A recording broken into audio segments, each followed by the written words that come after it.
Hello and welcome to Dialogue at Nation Next. I'm Radhika Dhawan.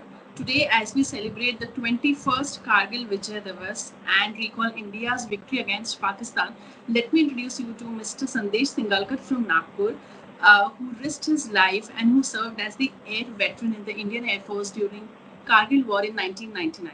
So, before we begin with our interaction, on behalf of Team Nation Next, our readers, our viewers, I'd like to thank you from the bottom of my heart for whatever you have done, for whatever our soldiers have done. They have risked their lives, they have sacrificed their lives for us, sir.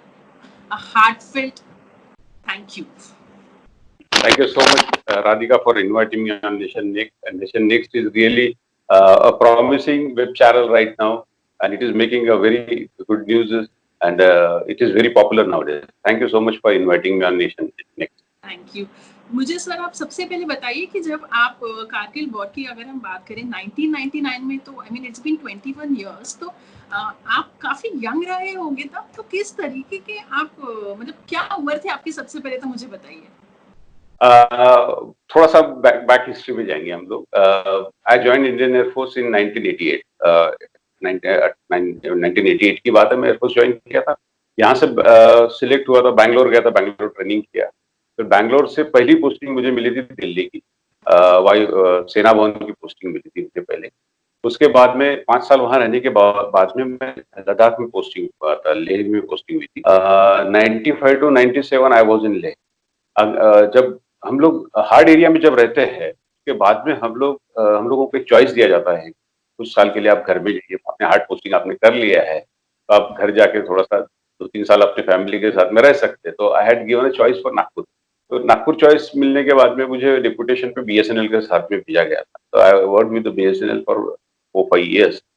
उसके बाद during that only ये सब चीजें हुई थी. 1999 में Kargil war जब शुरू हुआ था, I was just a 29-year-old, only 29-year-old था. मुझे याद है जब कारगिल वॉर ब्रेकआउट होने के कुछ ही दिन पहले मेरी शादी हुई थी. इट वाज 9th May 1999, और मैं यहाँ से हनीमून जा रहा था. तो सब कुछ चालू हो गया था, वॉर शुरू हो गया था. इनफैक्ट वॉर शुरू होने के बाद में मुझे पता था कि जो मैंने ट्रेनिंग किया हुआ है, जिस स्पेशलाइजेशन जिस चीज पे किया था, वो that was the missile specialisation. तो मैं जानता था कि मुझे जरूर बुलावा आएगा. दो I was posted in Nagpur. तो मैं यहाँ से हम लोग 9th की शादी हुई, 11 का रिसेप्शन हुआ, 12 को यहाँ से मैं कोडाईकनाल और ऊटी के लिए निकला था हनीमून के लिए. तो तभी मन में था कि 100% बुलाया जाएगा. तो I went to my boss and boss को बताया था कि बॉस, मैं हनीमून पे जा जरूर रहा हूँ, लेकिन आपको कहीं पे भी 1% के लिए ऐसा लगे कि मेरी जरूरत है, तो आप मुझे तुरंत कॉल कीजिए, मुझे बुला लीजिए, और मैं तुरंत वापस आ जाऊंगा. वही हुआ. उस जमाने में मोबाइल नहीं हुआ करते थे.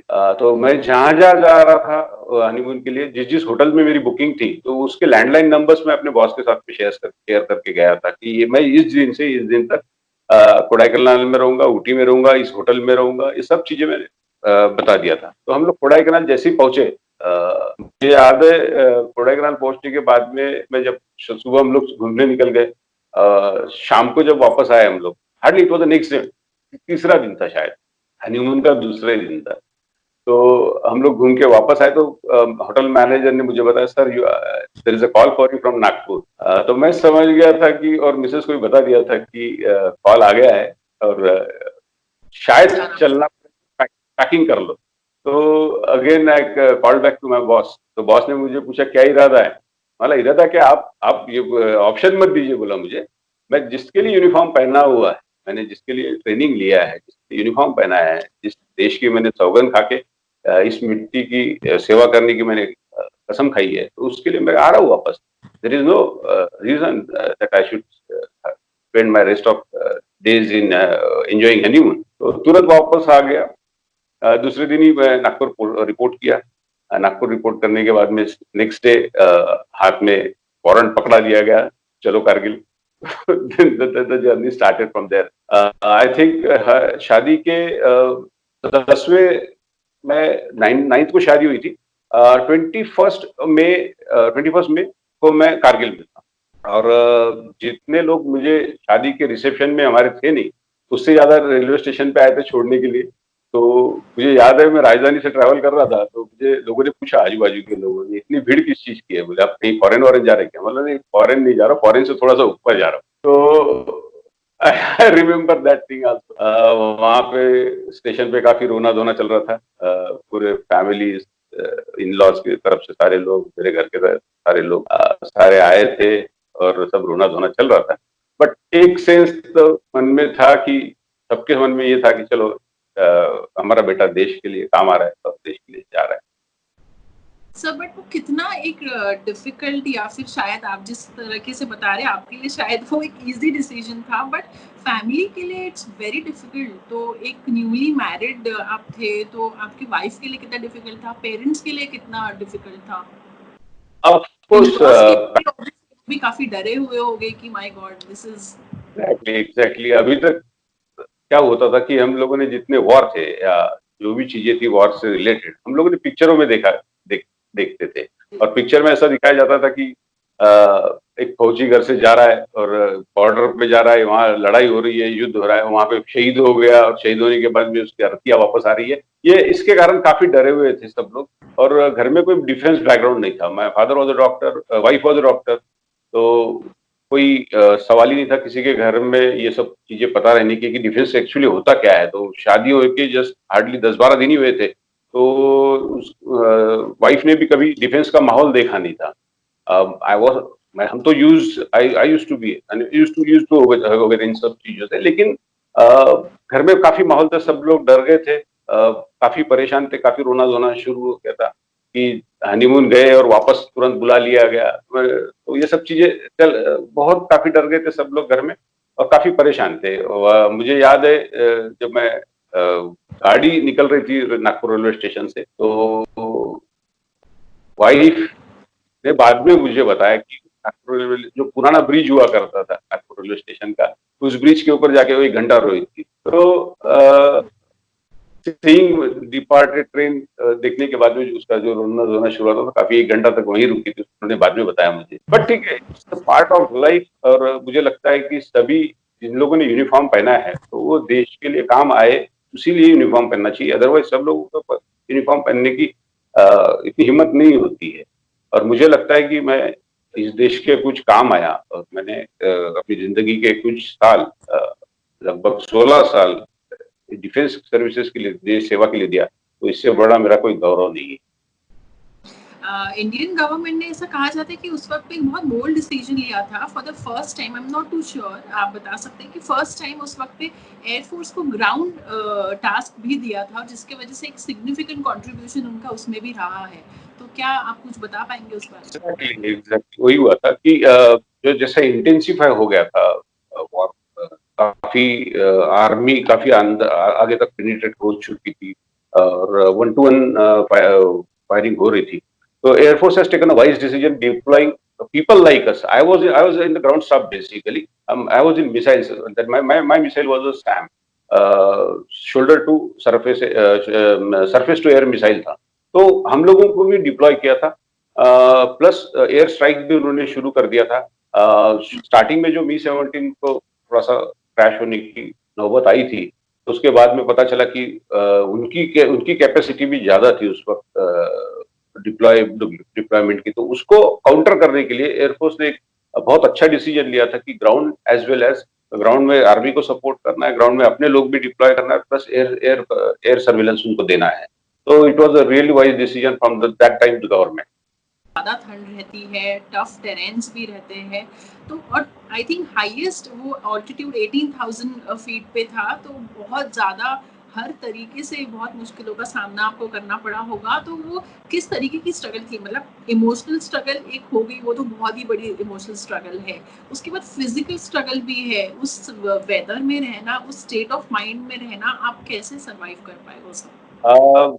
एक्चुअली उस टाइम क्या हुआ था कि उसके 2 साल पहले ही मैं लद्दाख में रह चुका था। और लद्दाख में सियाचिन ग्लेशियर में भी रह चुका था, बेस कैंप में भी रहा था। उसके बाद में थॉइस करके एक जगह है वहाँ पे, तो लेह ऑलरेडी 21,000 फीट हाइट पे है। तो वो क्लाइमेटिक कंडीशंस, वो क्लाइमेट अटैच होना, वो सब चीजें वो पहले थी। लेकिन of course there is a real challenge in working in high altitude areas, कि वहाँ ऑक्सीजन की बहुत कमी होती है, तो आपको आपके बॉडी को वहाँ पे उस तरीके से आपको ढालना पड़ता है, आपका डाइट उस तरीके से होता है, आपकी रूटीन वैसी होती है, और ऑलमोस्ट ऑल आप पूरे टोटली ज्यादा एग्जॉस्ट आप नहीं कर सकते खुद को, और प्लस आपके साथ में सामान भी इतना ज्यादा रहता है कि ऑलमोस्ट ऑल 20-25 किलो केजीज का आपके पास में सामान रहता है, प्लस आपका वॉर मटेरियल आपके साथ में रहता है। हमारे साथ ये हुआ था कि हमारा यूनिट जो था, पहले हम लोगों को इमीडिएटली कारगिल में डिप्लॉय किया था, और कारगिल में कुछ दिन के बाद में डिप्लॉय करने के बाद जो पता चला कि वेस्टर्न सेक्टर में काफी इंटेंसिफाई हो चुका है, काफी उनके एयर स्ट्राइक आने की बहुत संभावना थी वेस्टर्न रीजन में, लाइक राजस्थान और गुजरात साइड। तो इमीडिएटली वी वेड मूव टू राजस्थान, यानी -30 डिग्री से लेके +50 डिग्री में हम लोग पहुंच चुके थे। आई रिमेम्बर जब मैं पहली बार बाड़मेर में पहुंचा, Barmer is a place called Barmer in Rajasthan, काफी आगे है, और बाड़मेर से आगे हम लोग डिप्लॉय हुए थे चौटन करके area, it was on the exactly border only, border पे था, तो वहां पे आर्मी आर्मी को सपोर्ट हमें देना था, प्लस एयर एयर सर्विलेंस था, एयर एयर एयर प्रोटेक्शन हमारी तरफ था। तो मुझे याद है कि -30 डिग्री से लेके तुरंत आपको 1-2 दिन के अंदर आपको +50 डिग्री में आपको पहुंचना है, तो पूरी स्किन जल गई थी, यानी टोटली ब्लैक हो गए थे। मैं आपके साथ में कुछ फोटोज भी शेयर करूंगा, you can see the skin colour, totally black हो गए थे हम लोग। पानी नहीं था, क्योंकि there was no shelter to stay, क्योंकि राजस्थान में आपके पास में बड़े पेड़ नहीं है। जहाँ हमारे कैंप्स थे, तो कैंप के आसपास पूरा रेगिस्तान था। रेगिस्तान में भी हम लोगों को याद है कि जो इसके बबूल के पेड़ हुआ करते थे, तो अपने यहाँ की बबूल के पेड़ की साइज और वहां के बबूल के पेड़ की साइज काफी डिफरेंट है।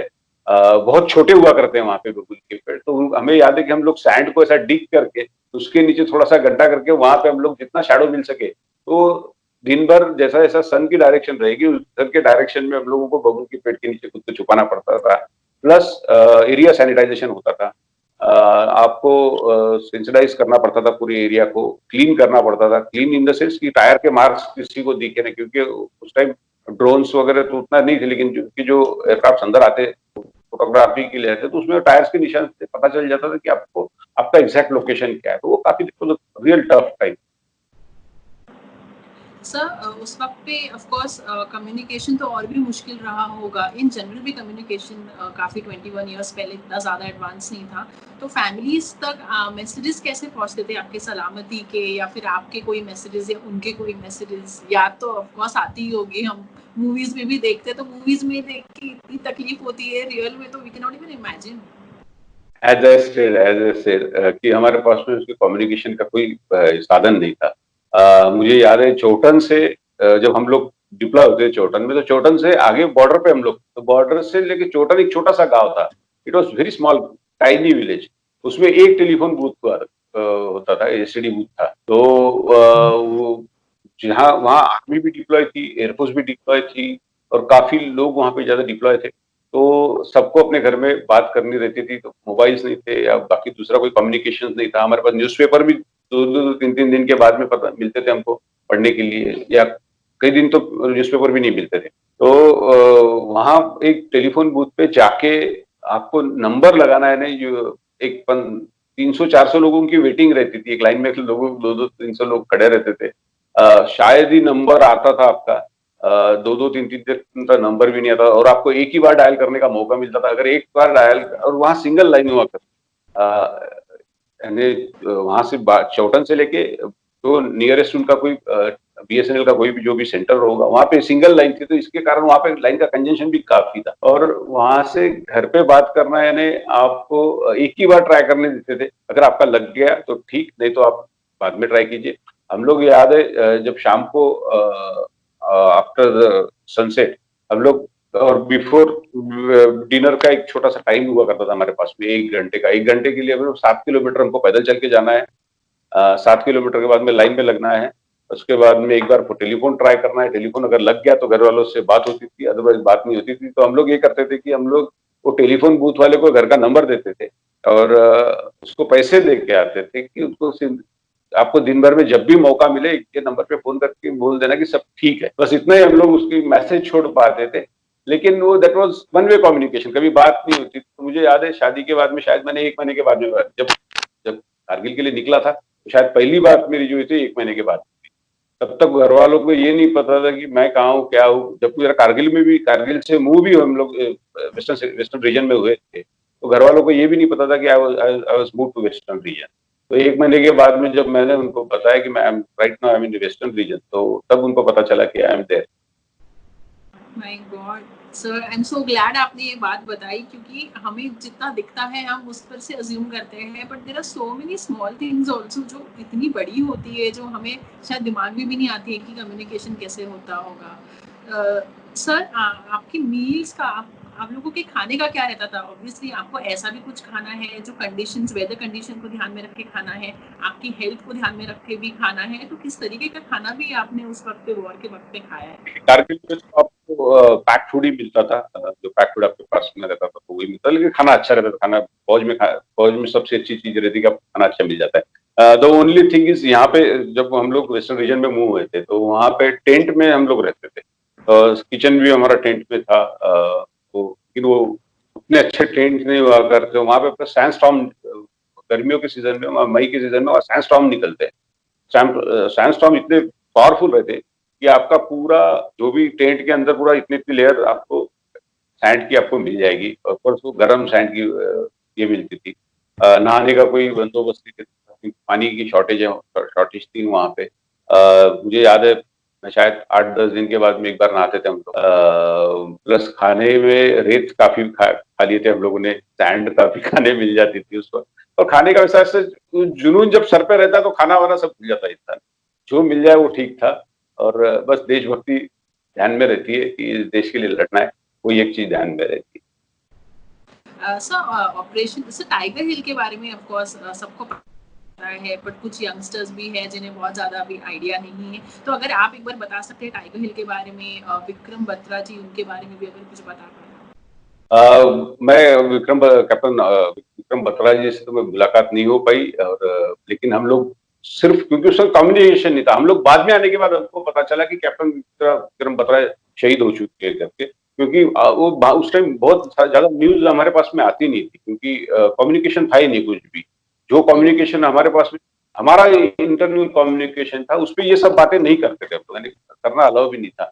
लेकिन hats off to Captain Vikram Batra, जिसके कारण आज हम लोग सेफ है। और कैप्टन विक्रम बत्रा की पूरी टीम को मैं सैल्यूट करता हूँ कि उनके कारण ही हम लोग टाइगर हिल बचा पाए, और टाइगर हिल का मालिक आज विक्रम बत्रा है।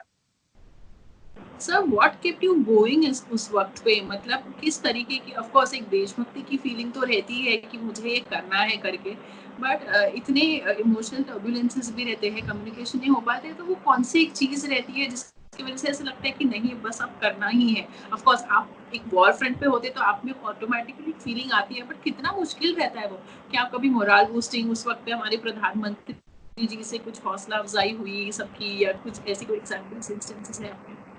राधिका, इफ यू रिमेम्बर, हमारे देश में वॉर 1971 में एक वॉर हुआ था, उसके बाद में 1999 हुआ, यानी अगर थोड़ा सा पीरियड हम लोग उसके पहले 65 छोड़ दिए, लेकिन बीच का जो गैप है 1971 टू 99, काफी सालों के बाद में वॉर हुआ। डिफेंस में एक चीज है कि आपको war time, though there are two things in defence, एक वॉर टाइम, एक पीस टाइम। पीस टाइम में आपको मेंटली प्रिपेयर करना, आपको वॉर टाइम के लिए प्रिपेयर करते रहना, ये पीस टाइम का काम। और पीस टाइम में हमें फिजिकली, मेंटली, इक्विपमेंटली, सब चीज के लिए हम लोग रेडीनेस वन में ही हम लोग रहना जरूरी है। तो एज सच बहुत ज्यादा प्रेशर नहीं रहता, क्योंकि हमें मेंटली उसी के लिए प्रिपेयर किया जाता है। और फौज में जाने के लिए सब लोग जा नहीं सकते। मैं तो बोलता हूँ इस देश के हर बच्चे ने फौज में कुछ ना कुछ दिन जिंदगी बितानी चाहिए, ताकि उसको पता चले कि सही में ये देशभक्ति क्या होती है। हम लोग 15 अगस्त, 26 जनवरी को जो हुड़दंग मचाते रोड के ऊपर बाइक पे लेके, भारत माता की जय बोलते हुए, ठीक है, उनके उनके उस जज्बे को भी सलाम है। लेकिन वो देशभक्ति किस काम की जो आपको, आम नागरिकों को आप परेशान करे। फौज की बात किया जाए तो आपको फौज में आपको पूरे जिंदगी भर यही सिखाया जाता है कि आप जीने मरने के लिए आप फौज के लिए, आप देश के लिए। तो आप 24 घंटे उस देश के लिए तैयार रहते हैं, जिस देश के लिए आपने कसम खाई है, जिस देश के लिए आपने यूनिफॉर्म पहना हुआ है। उसके लिए इसलिए बहुत ज्यादा ऐसा टफ नहीं लगता है कि हम लोग तो चाहते थे कि किसी भी वक्त अगर वॉर हो जाए तो एक बार की मुसीबत हमेशा के लिए खत्म हो जाए। और मुझे याद है उस टाइम बिल क्लिंटन ने इनको बुलाया था, अटल बिहारी वाजपेयी जी को और नवाज शरीफ को यूएस बुलाया था समझाने के लिए कि ये सिचुएशन है।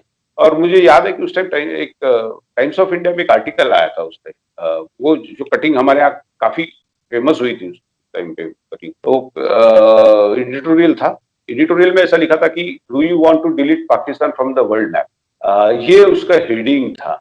और उन्होंने रेडीनेस इतना दिखाया था, तो शायद उसी के कारण पाकिस्तान डर गया था उस वक्त, काफी डर गया था। और मुझे याद है कि अटल बिहारी जी वहां पे गए नहीं थे, अमेरिका गए नहीं, लेकिन नवाज शरीफ वहां पहुंच गए थे और उनको जब दिखाया गया कि तुम्हारी सिचुएशन क्या है। मुझे याद है जब हम लोग चोटन में एक बार रात को हमारा नाइट डिप्लॉयमेंट था, नाइट डिप्लॉयमेंट में इतने ज्यादा टैंक्स वहां से चल गए थे पाकिस्तान बॉर्डर के लिए।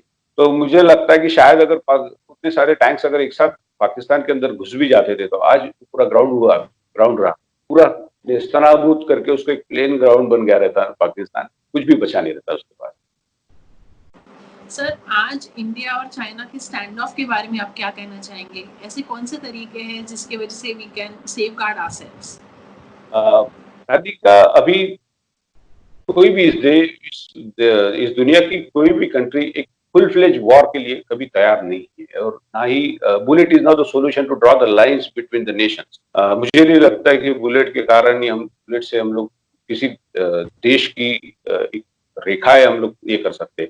आपको बायलैटरल टॉक, आपके आपसी संबंध, क्योंकि अब दुनिया कहाँ से कहाँ जा रही है, नए लोगों को ये आपसी झगड़े ये कुछ नहीं चाहिए।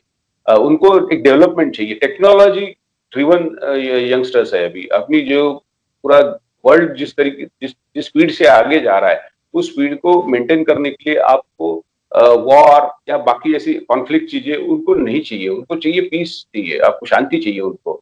तो मुझे लगता है कि इंडिया चाइना के बीच में जो भी कॉन्फ्लिक्ट्स है, मुझे लगता है कि ये बायलैटरल टॉक से ही सॉल्व करनी चाहिए। Bullet is not a solution, क्योंकि एक भी फौजी मरता है तो उसका परिवार पूरा नष्ट हो जाता है, उद्ध्वस्त हो जाता है। तो मैं नहीं चाहता हूँ कि कोई भी बुलेट चले। तो उन्होंने आपसी समझदारी से, जैसा भी कमांडर्स कॉन्फ्रेंस चल रही है, आज दिल्ली में शायद कल से हमारी कमांडर कॉन्फ्रेंस भी है, और वहां पे भी कंटिन्यूसली 10 दिन के लिए कॉन्फ्रेंस चली है, तो उसमें से कुछ ना कुछ अच्छा सॉल्यूशन निकल के आएगा। गलवान वैली से ऑलरेडी उन्होंने हटने का निर्णय लिया है। मैं समझता हूँ कि दोनों कंट्रीज के लिए बहुत अच्छी बात की है, दोनों ने आपसी मेल करके पीछे हटे। लेकिन जो सिचुएशन है गवर्नमेंट ने, मुझे लगता है कि लोगों के साथ में शेयर करना चाहिए। अब भाई उस टाइम कम्युनिकेशन नहीं हुआ करता था, पता नहीं चलता था, लेकिन आज तो कम्युनिकेशन इतना फास्ट है। क्या होता है कि government should exactly narrate the things कि एग्जैक्टली क्या हो रहा है वहां पर।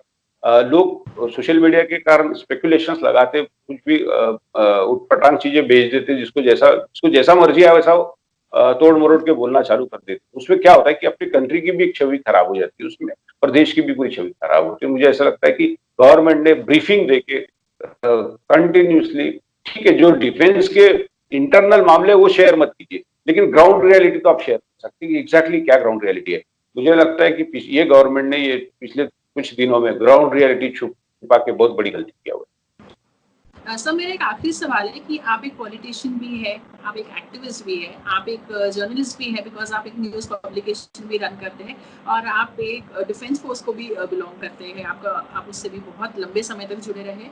तो आज की डिफेंस मिनिस्ट्री के बारे में आपका क्या ओपिनियन है? आप ऑब्वियसली उन लोगों से भी आज कनेक्टेड हैं जिन्होंने हमारे देश के लिए अपनी जान की बाजी लगाई, तो उनका भी और आपका भी डिफेंस मिनिस्ट्री के लिए आज क्या ओपिनियन है?